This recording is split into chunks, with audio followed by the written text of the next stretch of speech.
வணக்கம். இது roar cinema செய்திகள்.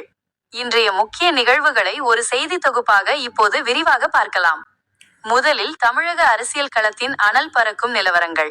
தமிழக அரசியலில் தற்போது பெரும் விவாத பொருளாக மாறியுள்ளது அதிமுகவின் தொகுதி பங்கீடு அறிவிப்பு.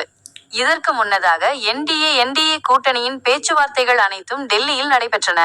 இது தமிழக தன்னுரிமைக்கு எதிரானது என பெரும் விமர்சனங்கள் எழுந்தன. இந்த விமர்சனத்தை தவிர்க்கும் பொருட்டு தற்போது அதிமுக தலைமை அலுவலகத்திலேயே கூட்டணி கட்சி தலைவர்களை வரவழைத்து தொகுதி பங்கீடு அறிவிப்புகள் வெளியிடப்பட்டு வருகின்றன. இருப்பினும் இது ஒரு திட்டமிடப்பட்ட அரசியல் நாடகம் என அரசியல் ஆய்வாளர்கள் சாடுகின்றனர்.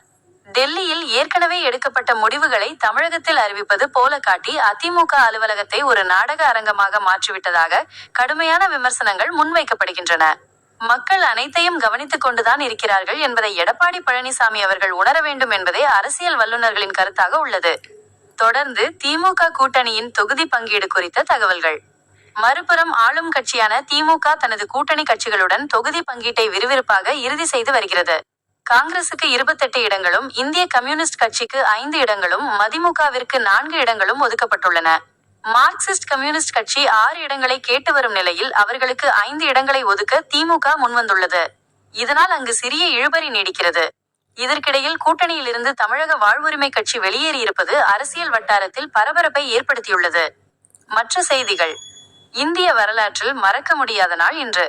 பகத்சிங், சுக்தேவ் மற்றும் ராஜ்குரு ஆகியோரின் வீரத்தை போற்றும் தியாகிகள் தினம் இன்று நாடு முழுவதும் உணர்ச்சி பூர்வமாக கடைபிடிக்கப்படுகிறது.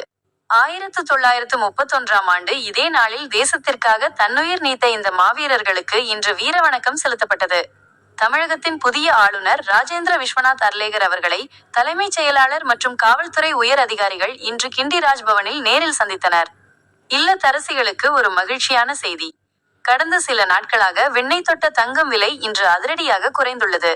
சென்னையில் இன்று ஆபரண தங்கம் கிராமுக்கு 670 ரூபாய் வரை குறைந்து விற்பனையாவதால் மக்கள் ஆர்வத்துடன் நகைக்கடைகளுக்கு சென்று வருகின்றனர். இறுதியாக விளையாட்டு செய்திகள். IPL 2026 திருவிழா தொடங்க உள்ள நிலையில் சேப்பாக்கம் மைதானத்தில் CSK வீரர்கள் பயிற்சியில் ஈடுபட்டுள்ளனர். தல தோனியின் அதிரடி ஆட்டத்தை காண ரசிகர்கள் இப்போதே பெரும் எதிர்பார்ப்பில் உள்ளனர். இன்றைய முக்கிய செய்திகள் இத்துடன் நிறைவடைகின்றன.